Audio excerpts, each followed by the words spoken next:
Voilà quelques semaines que j'avais quitté la Nouvelle-Orléans pour venir me perdre ici, sur le vieux continent, la terre que mes ancêtres avaient quittée quelques dizaines d'années auparavant pour émigrer aux États-Unis. Quelle raison m'avait poussé à revenir ici? La grande crise de 29 peut-être, les dettes qui s'accumulaient, ou un simple retour aux sources? Aujourd'hui, je ne saurais le dire avec précision. J'avais repris le seul travail que je connaissais vraiment, détective privé, et donc ouvert une petite agence dans le village. Sur la vitrine, on pouvait lire Alan McCormick, Private Detective. Et à voir les nombreux badauds qui s'étaient attroupés pour la contempler, je pensais qu'on me ferait bon accueil. Qu'est-ce qui a marqué?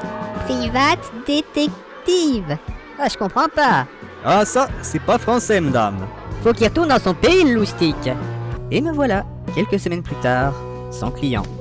Je pense que je serais déjà reparti, sans le soutien de ma logeuse, Madame Sébastien, et de son jeune fils. Comme tous les matins, j'ouvrais l'agence, dans l'attente d'un hypothétique client. Je venais à peine de m'installer au bureau, quand la porte s'ouvrit en battant. Bonjour monsieur, je vous apporte le journal et un bon café. Bonjour Billy, entre, je t'en prie. Pour la 50e fois, je m'appelle Patrick. Comme tu veux Billy. Bon, voyons les nouvelles. Le journal local, la plupart du temps d'un ennui mortel, me réservait aujourd'hui une surprise. Tumulte à la cimenterie. Un étrange rituel se serait déroulé hier soir à la vieille cimenterie. Les voisins ont été réveillés par une musique assourdissante. Et on a retrouvé sur place, de façon inexplicable, des centaines de boîtes de sardines aux aromates. Monsieur Martin, le gardien du lieu, a été retrouvé délirant dans un local attenant, prononçant en boucle la même phrase et en fait tourner les serviettes.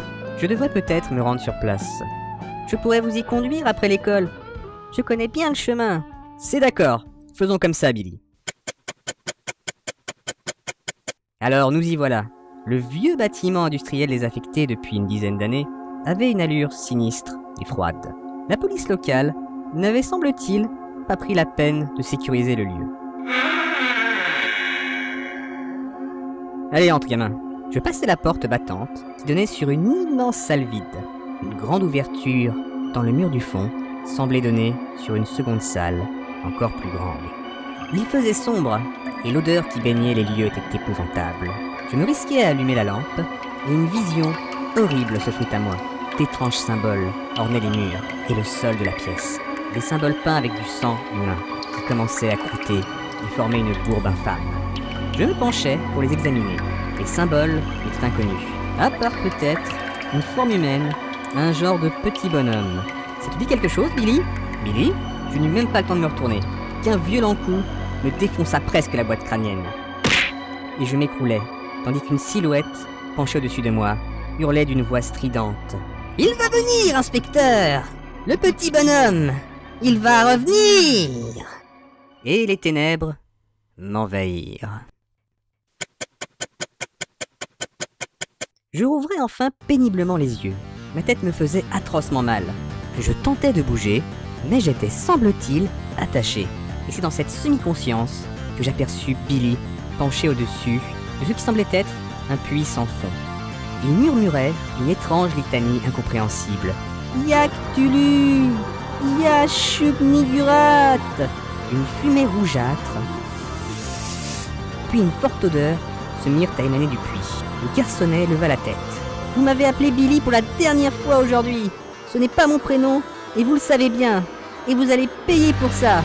Une gigantesque tentacule sortit du puits et attrapa l'enfant, le tirant vers le puits. « Non, c'est impossible.